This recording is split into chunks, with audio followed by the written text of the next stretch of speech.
Hey guys, welcome back to the podcast, Simply Being by Niwwrd. And this is your host Jayendra Singh Tomar.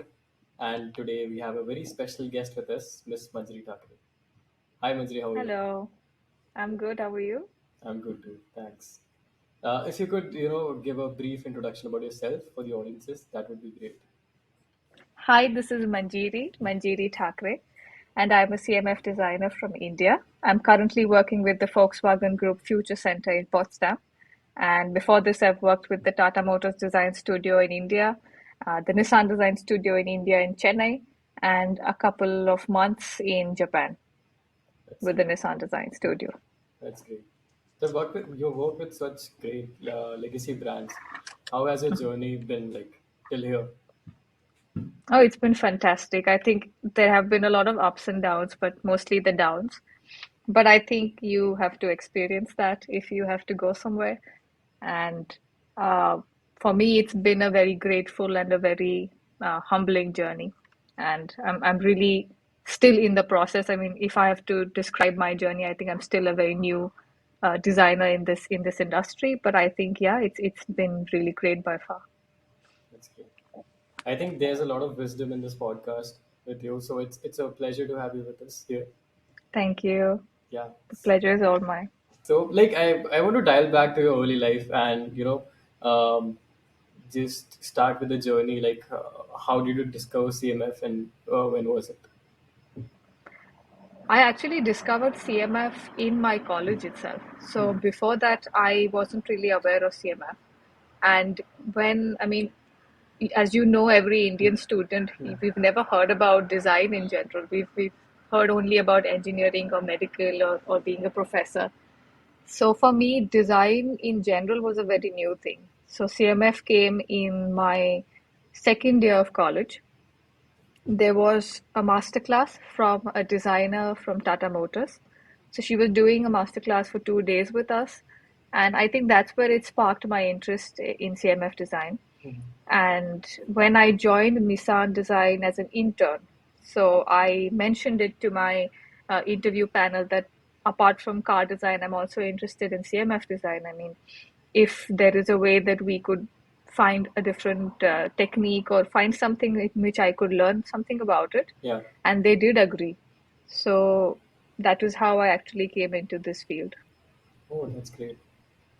So from this, like I can get like a lot of workshops from industry people are very important. That's how get Yeah, exposure of that. yeah, Yeah. absolutely. Yeah. Especially, I think in India, because we, in general, we have been a bit behind in terms of design. I mean, we've never heard about it before, and now that we are hearing about it, it's a big thing. And I think there's a lot of awareness that still needs to be spread about CMF because it's still a very unspoken field, if we see. Yeah. I mean, of course, not in the European or the American industry, but in India, I think it's a bit unspoken. Yeah. But I think now, of course, it's changing thanks to the internet. Yeah, that is true. So, like, I want to dig deep, like, on the subjects of this. Like, so, like, were there any specific subjects? Was it like a specific subject in a college, or there were like a modules of CMF in that? No, no. CMF was like a short module. Uh, Okay. I think it was just, I think, 10 hours or so, something like that. Okay. So, yeah, so CMF, I mean, in 2014, CMF was just a very small thing. What I know now is that it's a module in some of the colleges in India. Mhm. But back then it wasn't. It was just a small course that was done to tell students what other possible job opportunities lie in car design. Oh, But I think there are only two colleges in the world that teach CMF as a course. okay. So, like, if you could just, briefly say, like, what comprises in that specific module that was there? In my college. Yeah. So the workshop was basically about mood boarding. So if you see as CMF designers, we are essentially very visual people. We need a lot of images, we need a lot of inspiration on where things are coming from. And I think that's also one very important thing that uh, I wasn't really aware of till Mhm. I joined Nissan. So the quality of images and everything that is needed, the industry expectation, that is a sort of thing that they were teaching in the workshop. Mhm. So essentially, the topic was to mood board for the given brief. I really forgot about the brief, but Yeah, let's that's not a say, problem. yeah, let's say it's for a car or an SUV. So how would you find a color, or what would be your inspiration? That was the mood boarding, and Mhm. then you sort of find out different colors that would help. But I think it was just like a very quick introduction only. So Yeah, like I mean, in 10 hours, like what, what else? yeah, you really can't. I mean, I think a couple days is very less to learn something like this because I mean now when I look at mood boarding, Mhm. it takes days and days to find the perfect picture to convey your emotion or to convey the meaning of what you want to show. So yeah, I mean, but it's very important, especially in today's world. I mean, you have to be very apt about what you're showing. Yeah, I mean, when I was in college, I had this like doubt, and me and my friends we were discussing about it. Like, what is the basic difference between a mood board and a inspiration board? I mean, if Hmm. you could answer that, that would like solve a lot of problems. I think essentially it's in the words itself, you know. Inspiration board is more like a direction. Suppose, like, let's say, for me, it's agility. Let's Mhm. take a very simple word. And then if I'm showing any pictures, it needs to show me how I'm getting inspired from them. So agility can be anything. I mean, now since I don't have anything in front of me, I cannot really explain it. Mhm. But inspiration is essentially what will inspire your project.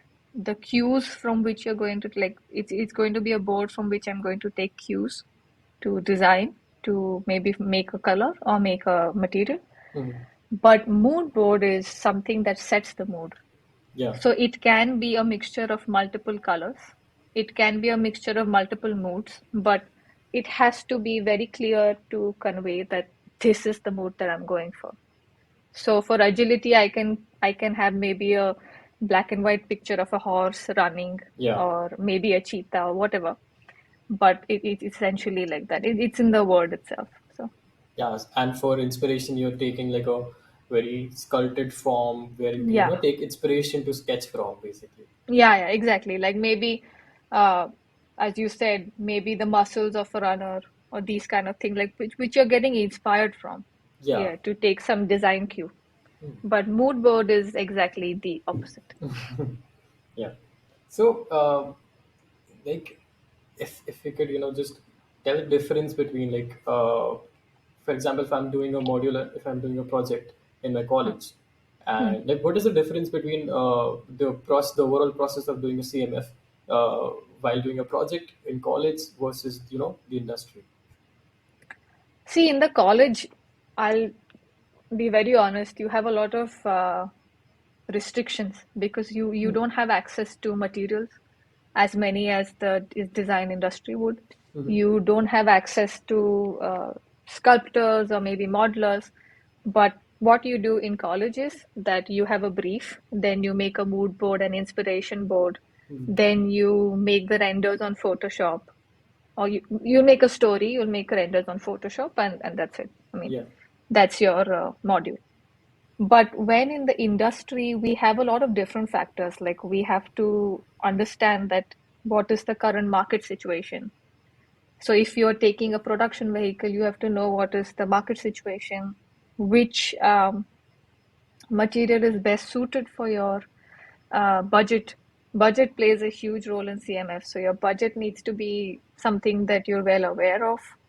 And then you, apart from what you do in college, you Mhm. have to also make sure that you have the right modeling team, you have the right suppliers who are going to Mhm. make this. Yeah. So it's a lot more. I would say it involves a lot of more people. It involves a lot more stakeholders, and then the one thing that's different from the creative process is that you also nowadays you have to make videos and and stuff like that as well. So that's also one thing. So you need your alias modelers also. And if you like explain like basically what entails CMF like in the context of automotive industry, because like every department or every industry like be it fashion or LSA or product, Hmm. there would be Hmm. a different CMF meaning to it. So especially talking about the automotive industry, how can you like explain CMF? Like how important is CMF in that? I think the simplest way to explain is that CMF is basically dressing up the car. Yeah. So, so for a layman person, it's that you are a fashion designer for a car. But to explain it to a design person, I would say it involves everything. So after your design is made, the colors on it. So right from the bolt that is used in the wheel Mhm. to the whole body color to the interiors to the harmony that it creates. And why does it create that harmony is all CMF. That's all a part of CMF design. Yeah, I think that's the simplest I can be Okay. about No, it. that's actually very well articulated. Yeah. So like, for example, if you're doing a project in the industry, what are the key factors that you keep in mind while selecting a color, a finish, or material? I think one of the key factors is the culture. I mean, uh, this has been my personal process, and I think it's been followed quite a lot. I mean, this is something I learned at Nissan, that your culture plays a huge role in your brand. Hmm. So if let's say if it's Nissan, then there's a lot of Japanese culture that they have, and that has to be visible in the work I'm doing. So if I'm choosing a color, I need to know what it signifies in the Japanese culture Hmm. or what it is going to signify in any culture, because that is a point which may make or break the vehicle as well. Like in India, there are some things that we do, some things that we don't do. So it's similar to that. But yeah, I think culture is one of the biggest factors. The second biggest factor is the current trend. So if it's a production vehicle, you do have to keep in mind the trends that are happening, the sales that each vehicle has, and how much do you want to go away from it or, be close to it. Yeah, that's great. So, like, how do you like strike a balance between for as a CMF designer, you have to also like look at the trends that you said. So, Mhm. how do you strike a balance between creating something new as well as following the trends? I think for me, trends come, I mean, they do play a huge role, but there's something like an intuition, right? That you know that this will work Yeah. and this will not work. I think that plays a bigger role in it. I mean, there are some things that we know that yes, this is good, this is going to make the car. So I think that plays a huge role. And I think apart from that, for me, the most important part in a design proposal is the story. So what is the story of the color, or what is the story of the interior? Because I think every proposal or every design needs a backbone, Hmm. and that backbone makes the whole proposal very solid. So, especially in advanced design, I mean, I think your story has to be bang on. Your reasons have to be bang on. Like, why are you choosing this color? Why this specific, maybe fabric or technology? Everything has to be very clear. And as you're like working with other design teams, how is that collaboration like? For example, you're working with the exterior designer or interior designer, and Hmm. how do you collaborate with them? What is that process like? No, it's a, I don't know. I mean, by far it's been just like you talk to friends. So of course, I mean there is a professional angle to it, that you may be having a professional meeting or Hmm. something like that. But for me, I think the best way is to go and talk to them. Like, what do you want? What do you want in your vehicle? Or what's your aspiration for it? Because of course, I have something in my head, Hmm. and it may be completely opposite to your thing. And it's always best to know what the design departments want to do. So it's all like, of course, the first step is that you speak with the whole team, that what is the emotion behind this, or what is the reason that you've done this, or etc., etc. But then you also have to strike a balance between their expectation and Hmm. your story, Yeah. because you are at the end of the day the expert for that part, and they Hmm. have done their job. So it's a balance about it. So it's not like passing the baton. It's like you, as soon as the brief comes, you're also, Yeah, yeah, part of that. yeah. And I think it's because, as we all know, it's a huge product that we are making. So Yeah. at the end of the day, it's all about teamwork. And if your teamwork is good, your proposal is going to be really good. So that's, I mean, it's very simple, like that. I want to hear about some stories of the challenges that you've faced. Some. Okay.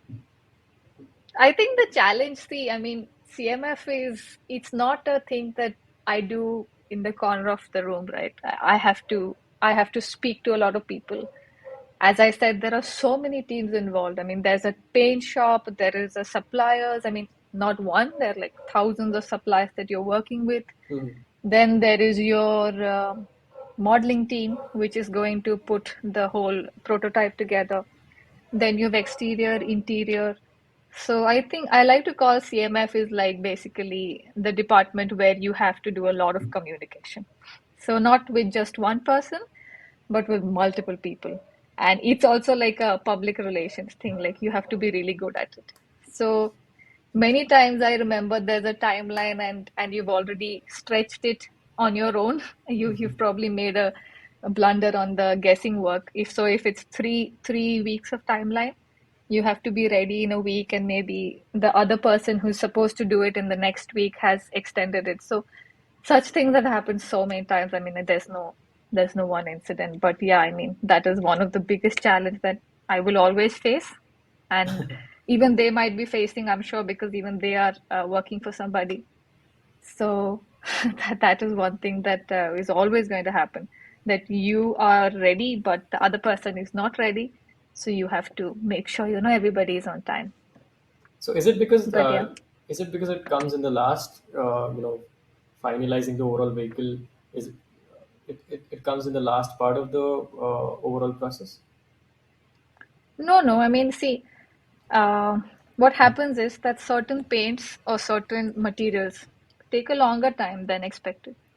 Okay. So maybe if I'm doing a paint that is a bit more complicated, it might take a longer time. Or, as you know, it's in a paint shop, there is no specific machine that has a uh, formula for your paint, because you are Oh, creating a new paint.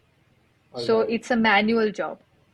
So you have to sit with the paint shop person that this is the correct sample that you've created. Yeah. And by far, I don't think anybody can get the first thing right. It's a process. It's a So hit there and have trial been, thing yeah, in design. Yeah. yeah, exactly.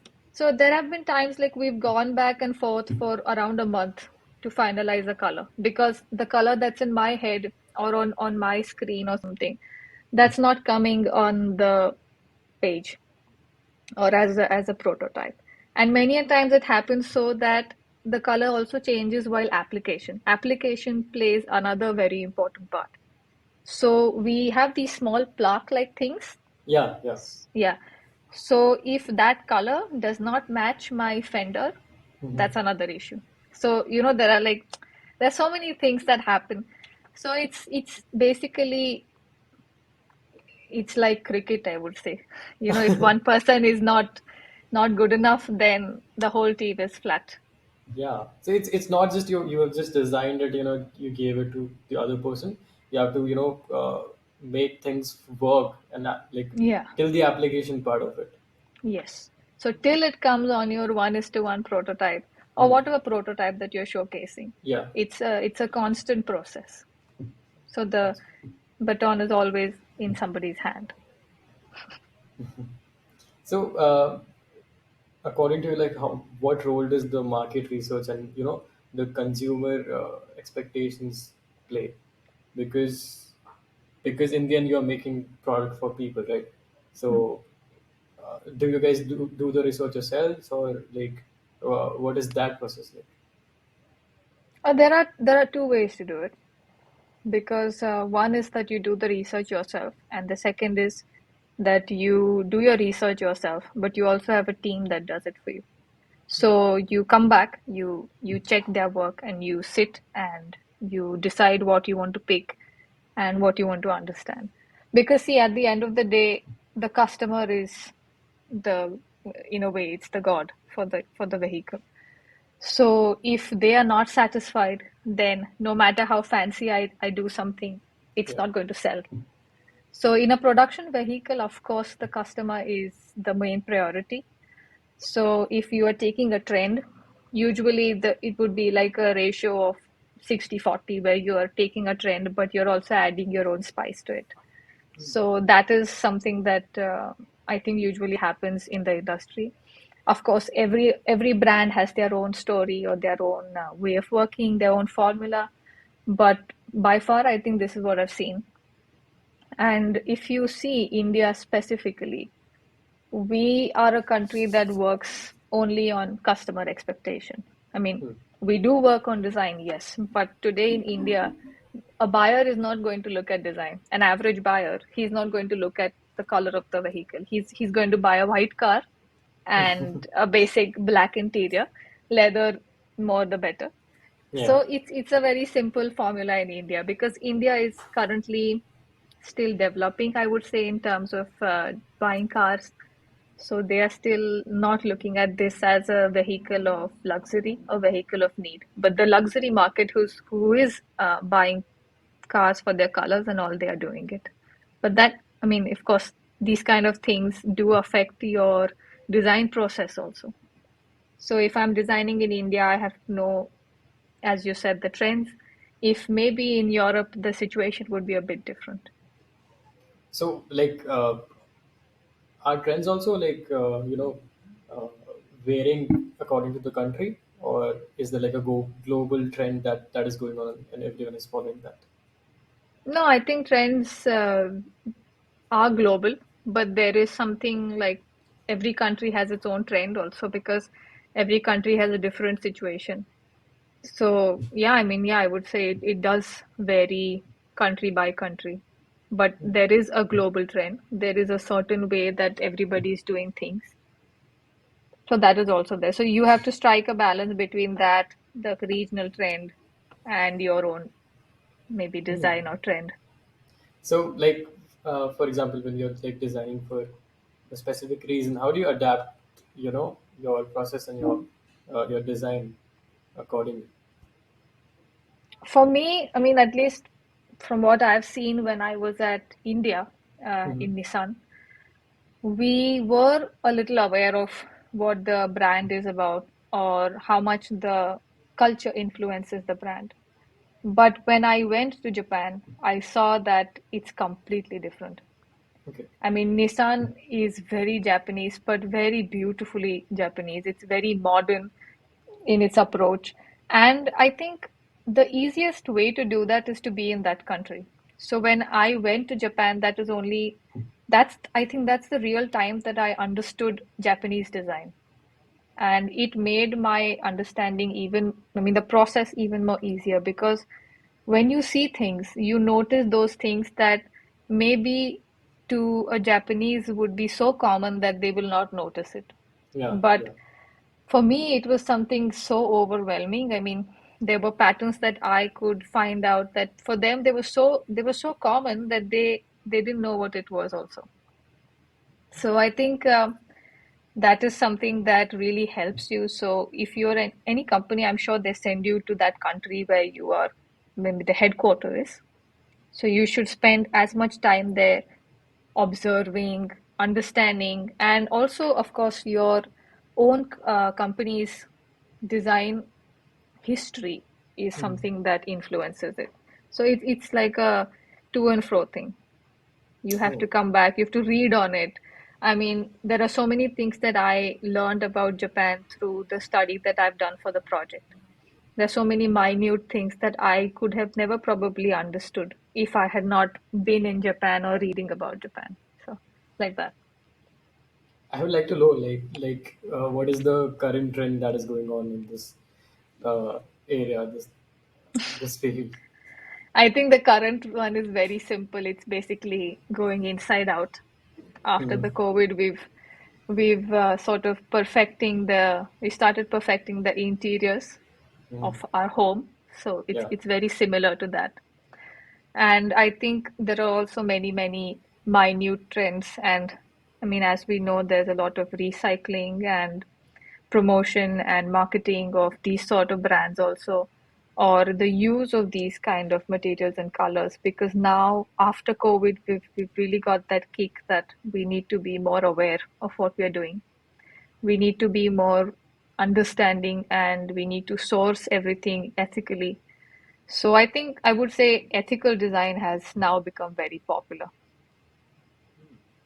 That's great. Uh, what advice would you like to give to the people who are entering the field, uh, generally in design and especially CMF? I think in general, I would say is be persistent.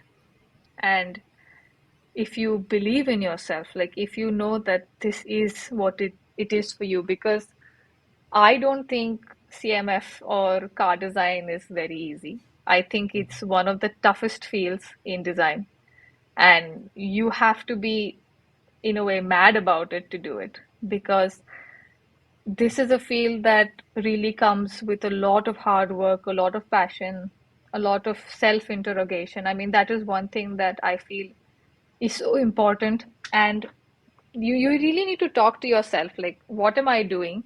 Is Mhm. this going to result in something? And is this going to secure me at one point? Because I do understand passion and everything plays a huge role in our life, but we need to be also practical, because not everybody can be a good car designer, or not everybody can be a good singer, let's say. So you Yeah. have to really evaluate your own self, because being honest with yourself is the most important thing. So I think the first advice would be to be very honest. Second would be to be extremely persistent. If you know this is for you, then don't give up. No matter how bad a time you're seeing, no matter how hopeless the situation is, don't give up, because it's just a phase, it's going to pass. But you should be ready when your time comes. Because I think everybody has their own luck that comes, or maybe the time that comes. But if Mhm. you are not ready, I don't think that then it's a good combination. And to all the girls in this industry, I would like to say that be bold, be brave, and always have your girl gang with you. Maybe inside the brand, inside the company, or maybe outside the company. I think having a female group is very important. So, yeah, I think that's it. Very That's little. great. Bit motivational as well. Thank you. But yeah, I Uh, mean, it's very fairly simple on what, because I think any field that you choose, it may be writing, it may be engineering. If you are not good at it, then I don't think it's going to work out. I mean, you're just doing something for money, but that thing has to give you joy, because you spend, let's say, 9 hours at work every day. So you spend more time at work than you spend with yourself, or you spend with your maybe husband, wife. So you need to be happy in this relationship. And if this relationship is not happy, then it's going to affect everything else in your life. and So that's why I think, yeah, especially in the field of design, where uh, you get a lot of competition, because people, if you're not doing that, if you're not doing something that you love, there are a lot of people in your competition that they are doing yeah, that yeah, they're very passionate about. yeah. So it could get like very difficult in that sense. Yes, yes. And I mean, it does affect you mentally also. You may start feeling like, what am I doing? And it may push you in a darker place. But that the only way to get out of it is to be persistent, to be honest. So, because this is an industry which is extremely competitive. I mean, when I remember going to Nissan and feeling like I don't know anything, because I literally did not know anything. I don't come from a textile background. I don't have any fashion experience or background. So for me, it was Mhm. extremely difficult to cope up with it. But the only thing that keeps you going is your knowledge, your persistence. And that's why I always say this thing that, you have to be dedicated to it because that is the only way. And it's a creative field, so definitely the competition is going to be much higher than a Yeah, that theoretical is true. field. Yeah. Yeah, and the last question, basically, doing like your work like takes a major part of your life. Yeah. So, and in a certain way, it also affects you. Yeah. What you do in your career affects you as a person.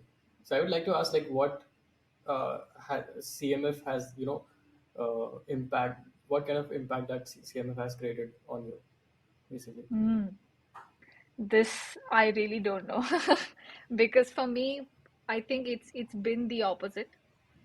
I lived a certain way or I had certain hobbies that have made me choose CMF. So I think it's also a hand in hand process for me. I mean, let's say, one of my key hobbies was always to do nail art. I don't know if you know it, but it's basically nail Yeah, art. yeah, Yeah. So that has been something that has been blessed by my knowledge of colors, I would say. So it's a very to and fro process, and I think you choose a career, or for me, it's been like that, that I chose CMF because of my hobbies or because of my interests, and that has also always been a part of me. And I think CMF, if there is something that really, really I see as a change, is that it has made me extremely meticulous. I've started to be sort of dig deeper in the details, to dig deeper into the discipline of the composition or something like that. So a very hand in hand process for me. that's great. So yeah, that was it. That was the podcast. That was the questions that I had for you. Okay. So I hope you enjoyed. You had fun, Yes, definitely, uh, definitely. and I hope people also learned a lot about this subject. Yeah, I hope so Yeah, too. And I hope that many more people choose this subject or choose this field field. because Yeah. it is extremely creative and it can, as you said, I mean, it can introduce you to yourself in so many different ways that even you won't know what difference is there. Because I think it's like a way of life, Hmm. Yeah. so it's very different. Yeah. That's a good way to articulate that. Thank you. Yeah. So thank you guys for tuning in with us. Like, share, and subscribe. Thank you.